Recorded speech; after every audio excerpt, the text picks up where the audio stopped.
Stop getting mad that people hate on you. Stop getting mad when you hear that people are hating on you. Stop getting mad at haters. They don't hate you. I know that that's a tough pill to swallow, but after this video, you're going to view hate totally differently. People who hate you don't really hate you. They're insecure. Don't believe me? Okay. Whenever you hear people make little remarks, little off-brand comments, it's because they're insecure. A lot of people call it hating. You're hating because you're insecure. See, nobody would ever say, I'm insecure with myself, right? What they'll do is they'll project how they feel onto you. What's more than that is, this person decided to become something and then deliver it to you. In order for you to hate somebody, you have to decide to want to stay in your insecurity. Now you need company. You need other people to feel what you really feel. What you mask as hate, you need other people to feel what you feel. So being insecure, what you start doing is you start trying to position other people to be insecure, to not be secure with themselves or where they are. So you start hating on them because you need company, right? And also the victim, the one that's hating, the victim needs a villain. You have to villainize somebody to bring validation to your victimization. So you start talking about another person. You start lying on another person. A person who has material things, you start spreading lies about how they got those material things to bring validation to the victimization that you feel or the hater in you. So stop getting mad when people are hating on you. They don't really hate you. They hate themselves. They hate the fact that they're not secure with themselves. I just seen a video of a guy saying that he hates his wife. He hates his wife because she makes more money than him. He hates his wife because he can't afford to even live in an apartment by himself. This is why he said he married her, because he can't even afford to take care of himself. He said he hates his wife because she makes more money than him. That man doesn't hate his wife. He hates the fact that she makes him feel insecure based on her success. He feels insecure based on another person's success, when that woman could be the catalyst to help him get to where he needs to be. But since he's so insecure and he can't see past that, he has to superimpose how he feels on another person just to give validation to himself, just to make himself feel better. I hope you look at haters differently. This is what they decided to become. That has nothing to do with you. Make sure you don't become a hater. Make sure that you don't become insecure. And if you are insecure, stop superimposing that on another person and work on that. Healing needs to take place. Pray this message has found you and that this message has found you well. Shalom, shalom. I hope you all are doing well. I'm blessed and I'm back again with a quick video. I want to just first say that this is going to be a heavy hitter, and I'm pretty sure that it's going to touch just about everybody. Whether it's a family member, a friend, or even a coworker, we have all been hated on for our accomplishments or just being who we are as a person.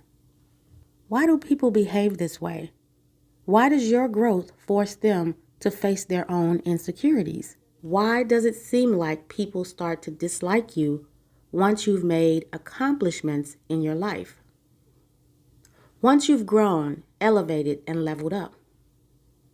Especially when that growth is something that the Most High has blessed you with. Whether it's simply your gifts and your talents, or simply who you are, just natural growth and progression in life. Instead of people dealing with their own insecurities, they turn it into, you think you're better, and ultimately causing them to dislike you. I've heard this about myself before. People saying that I think I'm better just because I decided I wanted to, level up in some type of way. And that's what we're going to talk about today, because this reaction has nothing to do with arrogance and everything to do with what people refuse to face within themselves. So in dealing with their own insecurities, they decide that they're going to hate on you because you've done something with your life and you've made the conscious choice to level up in some type of way. It could be anything. It could be you serving the Most High and elevating in your ministry. It could be, a life-changing event like losing weight, getting married, getting a new job with more pay. It could be anything. People suffer from major insecurities. Another problem we see in society, and this shows up heavy in workplaces, friendships, and even family, is that if you don't bend the way people want you to, they pull back. If you don't conform, comply, or mold yourself to fit their comfort, suddenly they don't want much to do with you anymore. And the truth is, that's not your loss, it's theirs. And it's actually a good thing. When people create distance because you don't conform or comply, it's a good thing. Because you don't need that type of manipulative, controlling, or toxic behavior in your life just to maintain access to people who were only comfortable with you when you were easier to manage. Isn't that pitiful? This is definitely narcissistic behavior. It's a form of being a narcissist.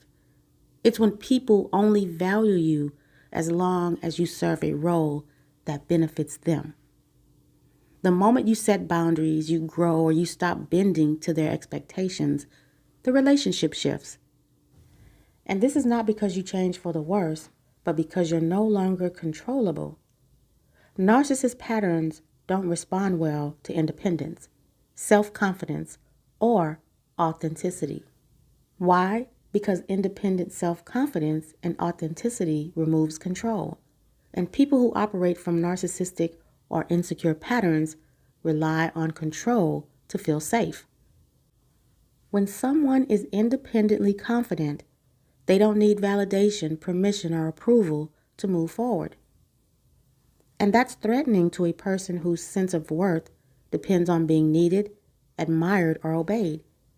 They can't regulate themselves internally, so they regulate others instead. Authenticity is especially disruptive because it exposes false power. You're not performing, you're not people-pleasing, and you're not shrinking. And that means they can't manipulate you with guilt, fear, comparison, or silence. Their usual tools stop working. Let's take a look at number 1, projection. Projection is a defense mechanism. When someone hasn't healed, grown, or believed in themselves, seeing you do it forces them to look at what they avoided. Instead of facing that discomfort, they project it onto you. Your confidence becomes arrogance to them. Your discipline becomes trying to be better than others. It's easier to label you than to look inward. Number 2 is threatened identity, feeling left behind. Your growth threatens their identity. People unconsciously build identities around comparison. When you stay small, they know who they are in relation to you. When you grow, that familiar hierarchy breaks. Now they have to either rise to or feel exposed. Many choose resentment over responsibility. Number 3, accountability. Change feels like judgment. Accountability feels like an attack. Your progress is silent accountability. You didn't say anything, but your actions say change is possible. For someone who has settled into excuses, that message feels like judgment, even when none was spoken. Number 4, bond through stagnation. Misery loves company. Not everyone bonds through love, growth, or purpose. Some bond through shared insecurity, complaining, gossip, or victimhood. When you leave that emotional agreement, the relationship collapses because it was never rooted in mutual respect, only mutual avoidance. Number 5 is wounded ego. Can't admit they were wrong. Admitting that they were wrong about you would require humility. It would mean acknowledging they misjudged you, underestimated you, or projected their limits onto you. Ego would rather rewrite the story and make you the problem than accept that truth. Number 6, light exposure. Truth reveals the hidden. You don't have to be perfect or loud. Just being authentic shines light on what others are suppressing. And light doesn't argue, it reveals. That's why it's resisted. So back to the initial question. Why do people behave this way? They behave this way because what you're becoming forces them to face what they've avoided. Some will rise with you, others will try to pull you back down so that they don't have to look up. And that reaction has nothing to do with you and everything to do with them and where they stop growing. So if you've been subjected to this, don't dim yourself to make others comfortable. This reaction isn't proof that you're doing something wrong. It's confirmation that you're growing. Your confidence, your authenticity, your obedience to what the Most High has placed in you exposes what others haven't been willing to confront. And that's not your burden. That's not your problem. You just stay grounded, stay true, and keep moving forward.